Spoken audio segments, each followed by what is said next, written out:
Well, happy 2023, and I'm back here over at Premium Coach Group here in Gilbert, Arizona, and we're going to do something that I swore last time was the only time we're going to do it. So what we have here is a 2008 Newell Motorcoach. It's a beautiful coach, but I have it about 23 centimeters off the ground on the lift because I've been asked to do an undercarriage inspection on this. And when these things get all the way down on their airbags, there's really no room for a human head, let alone a human chest. So I put this up here, and I know I swear this is not really what I do, but I'm here to help, and I'm trying to help in any way possible. And I thought you guys might like to see what it looks like underneath a Newell Motorcoach built there in Oklahoma. Because the last one of these undercarriage inspections we did was on a Prevost H3. 1996 Featherlight H3, and they're asking me to do a independent third-party undercarriage inspection on the chassis itself, and they're a little bit different. Now on a Prevost H3 like this one right there, or even a Prevost XL and XL2 like this one right here, they were built as a stainless steel monocoque construction. And so in general what that means on a Prevost is that there's not like a ladder frame rail going down the middle of it. The sidewalls are load bearing and have a lot of structure in it, which does give a lot of room in the bay storage right there. You know, on the XL2 chassis, like you can see right there, a pretty wide open bay with no cross member supports in the way on it either. More like the fuselage of an airplane where the sidewalls are actually part of the frame itself. On Newells like this 2008 right behind me also have a monocoque construction on it. So unlike a Prevost Bus conversion, Newells are built from the absolute ground up, all the way to the roof in-house as one large superstructure. One of the big differences between a Newell Motorcoach and a Prevost Bus conversion is that this chassis is welded steel, not stainless steel. And you can see right here how wide those basements are too. Not a ladder frame down the middle. However, you might notice it does have a frame up here. Now the sidewalls and the roof are painted aluminum, but the load-bearing superstructure is steel. Now my friend Andrew Steele already put together a very comprehensive video showing the construction of a Newell Motorcoach on his channel, RVing with Andrew Steele, and I will put a link to that video in the description below. So I thought it might be good to see what it looks like under there. Just go ahead and borrow Travis's creeper. Travis is their tech here, and he's much better than I could ever hope to be, I feel like. Ooh, a Matco one. Nice. And yes, don't worry. It still does terrify me to get underneath these every single time I do them, even though I know they're safe. All right, so we're just going to do a visual inspection looking for any obvious damage. I can tell you, there's not a lot of room under there. That's why I had to have it on the lift. Now, one of the first things we should notice is that it looks like, I don't know, it's gross under here, but that's all just spray foam insulation to help encapsulate the actual structure of it all. This exhaust right there is coming from the AquaHot. They do wrap it, as it does get pretty close to the ground, to kind of insulate it at its hot points, maybe to keep any potential fires from starting. This guy right there is just the air intake for the AquaHot. And right here, Newell does give a port side sewer dump that you can operate from the outside or from the dash. It uses a marine style sewer hookup, so you need to make sure that the cap is on, which it is. And as we make our way forward, this exhaust is the exhaust from the generator. Now on this coach, the exhaust goes, the generator is all the way at the very front, and it runs all the way to the back, and will actually go up through the engine compartment up to the roof to help keep down smoke and noise when you're using the generator. Again, there's really not going to be too much to see right here. This is all just spray foam installation. You can see a little bit of the framing right in there. I'm sorry that the creeper's a little bit squeaky. You can see how they kind of cut it out for mounts right here. And there would be a mount right there for a different hookup for different options, but we're looking fine here. And finally up to the front, we're actually getting to something interesting. So on this Newell, it does have independent front suspension, so you can see the lower control arm and the upper control arm there, and you can also see the airbags. So we want to inspect the airbags for any cracking on them. We want to check the sway bar, which we can see right here. Make sure the bushings aren't damaged on them. We're going to look at these bushings on the control arms to make sure the rubber right there is not failed or cracking or twisted. And of course, we want to check all of our tie rod ends and supports to make sure that the boots aren't torn. Now, I can tell you, unfortunately, we'd already found something important and vital. And this should have been the giveaway. Right here is that generator exhaust. It got crushed right here.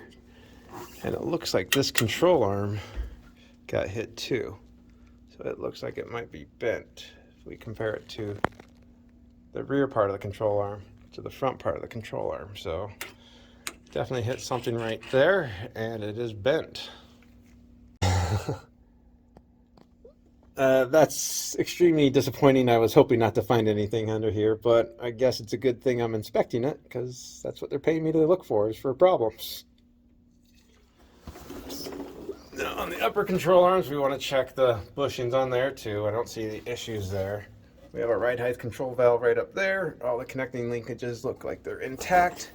Don't see any problem with the harnesses here or with the airbag on this side. And this is going to be the can for the, this is disc brakes in the front. Do like to inspect the rotors to see if they are heat checked.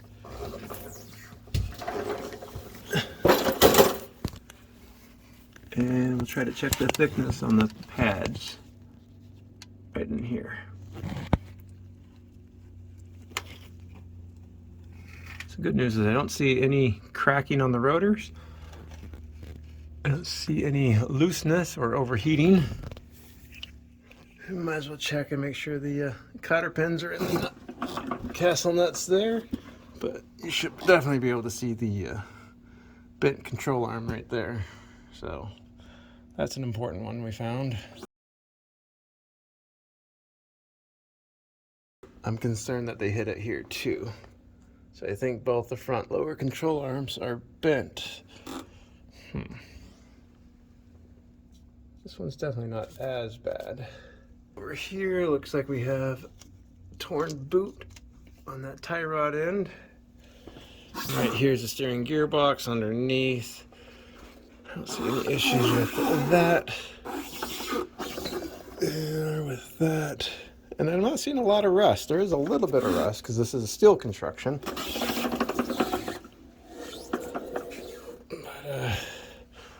you can almost see that superstructure right there for the suspension, and then it drops down over here. You can see that steel frame that they build everything off of. So that's definitely disappointing. Bushing right there looks pretty good. None of our nuts on the control linkage or the control arms look bad. And we'll take a quick look here. Rotors are not cracked. All to the connection points right there, and the harnesses look good. And this does have ABS, so there is an ABS sensor right there. We come right over here. That weird looking fan is a condenser fan for the dash AC. That's where it's located. Very difficult to get to unless you have this thing up in the air, like I currently do. See that generator exhaust comes down to this junction point right there, and this is actually where the generator is located. Okay, so they do have the condenser coil protected from debris and vermin with that. Not seeing any bad issues there. Let's see, not sure. Maybe that hose is a little loose, because that's going to be part of the steering. Yeah, that goes to the steering gearbox right there, so that's the input shaft. So that whole thing does turn, so we should probably secure that. I think what that is a coolant line from the generator,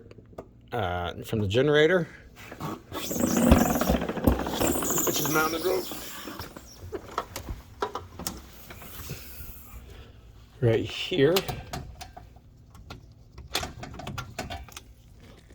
So that would be the coolant lines right there, I think we were looking at. And on a Newell, they put the radiator in a lot of different places for the generator, but this one's going to be located right here. And I think that's what we were looking at, was one of the coolant lines. So we should probably secure that. On a Newell, this is the radiator right there. It goes straight underneath. We'll see it from underneath, but it uses a 110 blower motor that gets power from the generator when it's running. I unfortunately need to write down a few things that I found before I forget them. All right, now since I found a torn boot on this tie rod end, I feel like I should go back over to this side and verify my lazy inspection. And look at that, that one's torn. And let's see, do I have any more torn ones? Oh, this one right there, that one was torn. I did see it from the other side, but I didn't check on this side. That one's not torn. We already checked those aren't torn. And that one's not torn. All our cotter pins are in place. No checking on the rotors there. And that airbag looks pretty good. We have Road King shocks. I'm not seeing any signs of leakage on that one. Or on this one right there. So I think we pretty much have done the front half of this Newell. And I found a lot more than I was expecting to find. But it's a good thing we're looking for things, right? For whatever reason, even though I'm an inspector on this and I'm not buying it, I'm not selling it, I always hope to not find anything wrong with them because it makes my job easier. Even though as an inspector, if I find stuff, it means that I did my job. Now, ideally, if I was set up to do it, I should be able to grab the wheels and check for any real in-play on it, but obviously I can't do that with the system that we have over here. But there is one thing I do like to check on most Newells is they have this chrome threshold on all the compartments, and it is mounted to that steel frame right there. And if the steel frame gets rusty, the urethane adhesive that holds it on will pull off. So if you can come up to this and pull on it and it stays on, you know you're actually doing pretty well. There's not rust that you have to worry about underneath there. And you might also notice on the rear, this is going to be the drive axle, that's the tag axle, this is a steerable tag, and I don't have it off the ground because I don't know if this is a free-floating axle or not. I don't want to damage the airbags or the steering linkages by lifting this too far off the ground. I just need it up high enough where I can get under it safely without it crushing me. So we'll go ahead and get back underneath here. And this is about where we started with that aqua hot exhaust. You can see the insulation. It's like a plaster wrapped fiberglass tape. This is the fuel cell right here. It is a little bit rusty and pitted, but I'm not seeing anything I'm concerned about. I do like to check the exhaust mounts, make sure they're not torn and this whole exhaust isn't hanging loosely.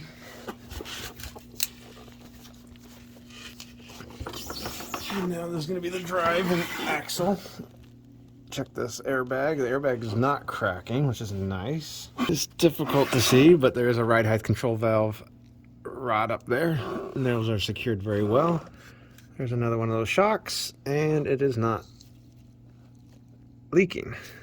Alright, there's our rear sway bar. The bushings look good on it. I think thankfully I'm going to have to abandon the creeper for you guys to get a little bit more room. Alright, so we got our rubber bushing right in there, and that control arm looks on the rubber bushing right there, looks pretty good. And this one right there looks good too. Alright, into the belly of the beast, here we go.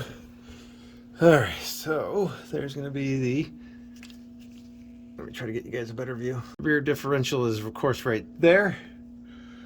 The engine's up there, so the input is going to be from the other side, but we haven't gotten that far yet. So on this upper mount here, that bushing looks good, that bushing looks good. And I think that one looks pretty good. Yeah, it's not cracked. Okay. Not a lot of rust in here. You can see all these tubes right there. That's how they're going to run cables, hoses, and other wiring that needs to go all the way from the front to the back. You'll see it in the basement too. This sway bar bushing looks pretty good. And all those linkages look pretty good too. Maybe a little bit. Is it? No, that one's not torn either. No, we're not torn there. All right, rear brake can. Not seeing any damage to it. Already damage to it there. Hoses look pretty good. See the back side of the rotors now. Those do look a little bit heat checked. Let me do this for you guys. If I can pull up inside here, now we can look over the top of it. Get a little bit better view. Yeah. Wow, what a good view all the way to the back. Ow. Alright, so we'll move over here. Here we can see the differential. We don't need that cover on there anymore. Now we can get all the information that we need off of it. Nothing leaking at the input seal there. I don't see any leakage on the sides of it. We have an air tank there. And an air tank there. I wonder if I risk it since I'm laying underneath here, but I will, because you guys will call me out on it if I don't.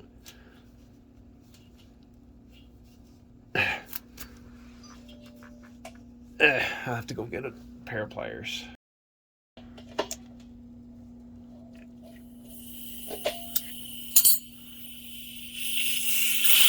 Hey, look at that. No water, no moisture. And we'll do the other one over here since I'm out of the way of it.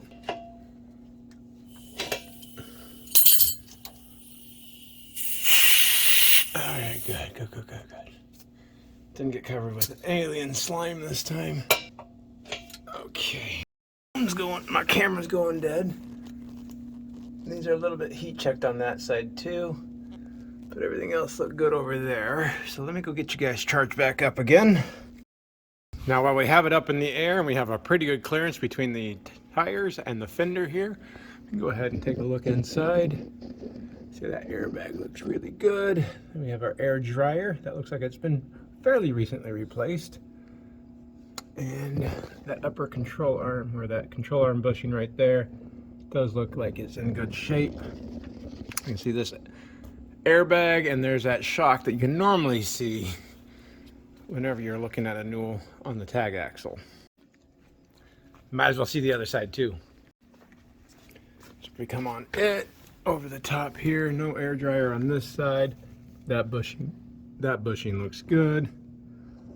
That airbag looks good. That's a tag airbag. And then on the rear suspension, we have that one airbag right there. If you remember correctly, there was another one over on that side too. So there's 4 airbags on the drive axle, 1 airbag on the tag axle. I'm not completely sure what you might call this rear axle. There are no half shafts from the differential out. It does have this lower arm right here that connects to these control arms right there.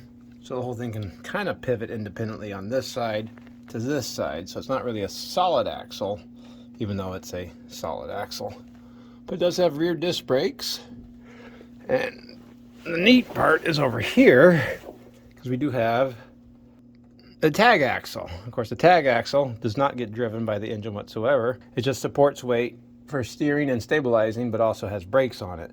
This one's definitely a solid axle, but it's also a steerable tag axle. I don't know if you guys can see, it's got a hydraulic cylinder right there, and these hoses look like they're doing pretty well. You have the control for it there. We have another drain here for the a little bit of moisture in that one. Not much. So this is a powered steerable axle, and we have our drag links over here. Looks like we got some broken tie rod ends, and then the rotors on the brakes here look pretty good. Everything else looks like it's secured really well. You even have like stops right there, so the wheel can't turn any further because there's no mechanical linkage to stop. But they do have bump stops on there. All right. Here we can see the rear shocks not leaking there. These bushings are cracking a little bit. I guess we can write that up. And we can see the rear airbags of the tag axle are not cracking. We have some control arm bushings there.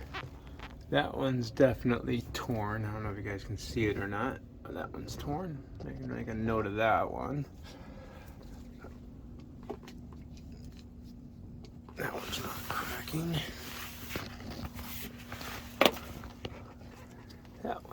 That boot is cracked. Rotor is not cracking. It's not cracking as bad as the other one. Alright, that's in good shape. That bushing is not breaking, and I would say it's safe to say that one's pretty loose up there. It's a bit disappointing about the bushings on those. Here's going to be the transmission. Of course, the engine's behind it because it's a diesel pusher. It pushes from behind. I mean, I'll jiggle it, but even if it was loose as could be, there's so much weight here, I'm not going to find anything wrong with it. The good news, I don't see any signs of leakages there. Alright. Now that right there is going to be one of the valid air leveling sensor blocks, so it knows to level back here. Now the U-bolt and drive shaft. There's no grease fitting here. And let's see, there's one there. Probably be stuck. Probably could grease it. I would have thought you'd have a coax splitter right here. I don't think it's being used as a coax. What's it probably being used for? Something else. There's one there. And one there. Hey, there's feet coming out of this door. I know. I think it's this guy that used to work here. I'm sure it's not just some guy. Now, on that one, I'm not seeing any problems with that one. And that looks pretty good there, too. And I think we just have to go look underneath the engine now. So let me climb out of here. We'll go ahead and take a look on the above the axles when we pull out. And before we skip past the transmission, I know the important question is what kind of transmission is it? I don't really know. I don't think it's an Allison transmission based on the oil pan or lack of oil pan down below. But I think there is a data plate right here. And it's made in Germany. ZF. Have to get the information on that one. Alright, now in order to verify that I don't know everything, even though I call myself an expert, I'm not sure if the bushings on this is on a control arm setup, if we're calling it a control arm or a trailing arm. I don't really know what the difference would be, but I hear you guys telling me that I'm saying it wrong. Alright. Look underneath here, there's going to be the starter. Cables are good. Might be something of a little bit of a leak here, but I'd be hard pressed to tell you what that actually goes to. Almost looks like it's the crank breather on top, so that might be normal. There's just going to be the right there is just the filter for the power steering, or for the hydraulic fluid is what it looks like. The frame looks okay. This hanger on the exhaust looks fine, and of course that's for the exhaust from the generator goes up through the engine compartment. Looks like we have a fuel filter located right about there. This is all more accessible from the side compartment. I'll show you that. And then the engine block on this massive beast doesn't really seem like it's a hazard issue. There's the engine oil filter. I'm not seeing any issues with the leakages. And there's our big old turbo. Looks like that's a new clamp for the turbo, so somebody did some work on it. I guess it's okay. Those things get pretty hot. I don't think this is a twin turbo setup on this cat. And I guess while we're here, not that I could ever hope to do anything about it, but we'll inspect the engine mounts on both sides. It might be torn just a little bit, but all right, a lot bit. Dang it. Okay, so I have to recommend new engine mounts too. Dang it. All right, let me make some more notes about everything I've found. I'm gonna crawl out. We might as well take a look on the outside of the engine because we're here. And as we crawl out, we'll notice that Newell does give us a nice roller right there to pivot on if we hit anything, any road surfaces. That way the oil pan is not gonna take the brunt of it, which is the bottom of the hitch there. So since those front mounts were a little bit damaged, I'm checking the engine mounts here. They look intact. That's good news. No, it's not part of the undercarriage. We might as well take a look at the engine compartment. They do like to hide their coolant reservoir over here. Now this is a pressurized vessel, so if it is hot, don't take that cap off. But they do have a sight gauge right there, so if you can see coolant, you're good there. One thing I have been getting used to doing lately is spinning the fan, looking for any broken blades on it, or if they're hitting anything, which I don't think we are. We'll check all the hose clamps, the belts, make sure they're not cracking. And I know what everybody wants to know is what size of an engine is this. And let me try to get you the information over there.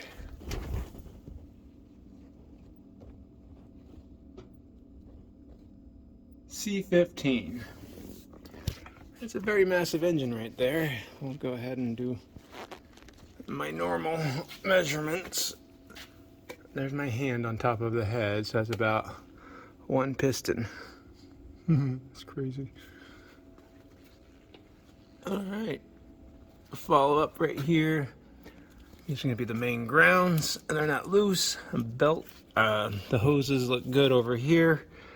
Hydraulic hoses look good, and this is a hydraulic reservoir. This is the steering, and the cooling fan are driven with hydraulic pressure. But I feel like that was looser than I thought it was gonna be. So I better make a note of that. That doesn't seem right. I promised to show you guys. I'll take this engine side door open. Take a look inside. See the engine starting batteries right there. This is still just a 12-volt chassis. There's that fuel filter I promised to show you. You have the manual priming right above it. There's gonna be the air compressor. Somebody's already been working on that with some new fittings. Engine battery disconnect. And there's a better view of the engine data information right there.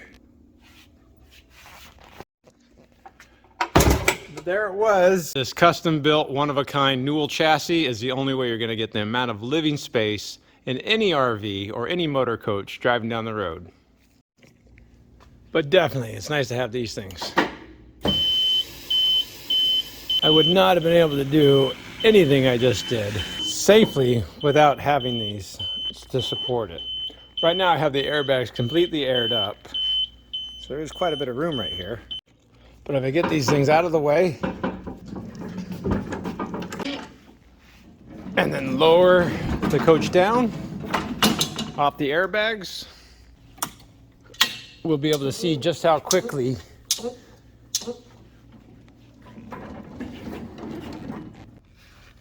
almost 13 inches of clearance can turn into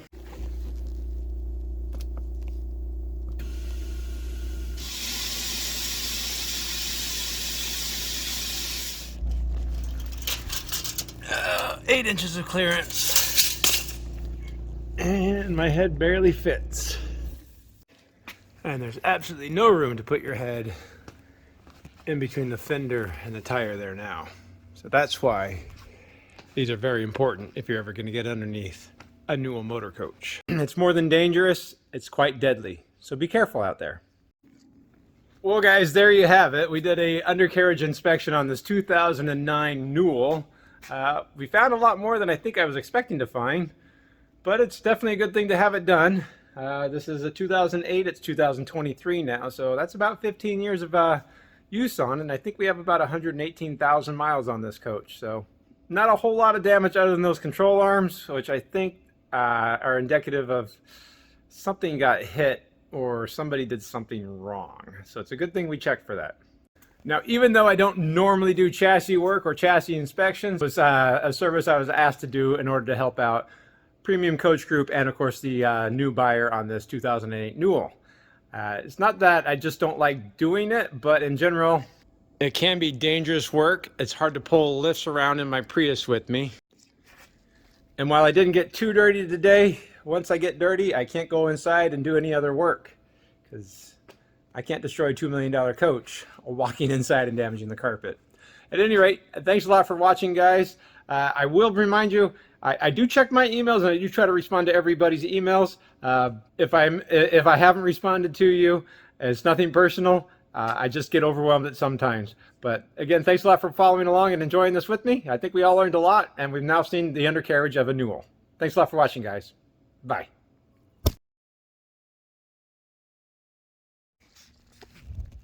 Well, Happy New Year, guys.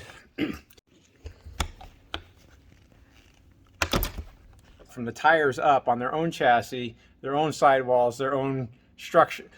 They are built from the ground up. The Newells are built in Oklahoma from the ground up. This is Newells are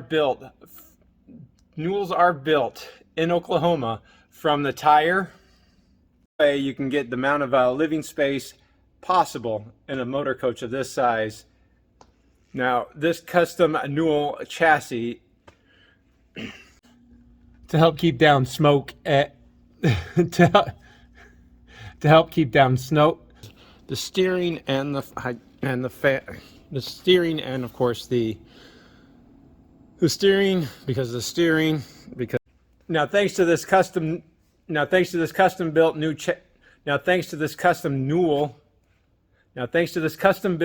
chassis. Now, because of this custom built Newell chassis,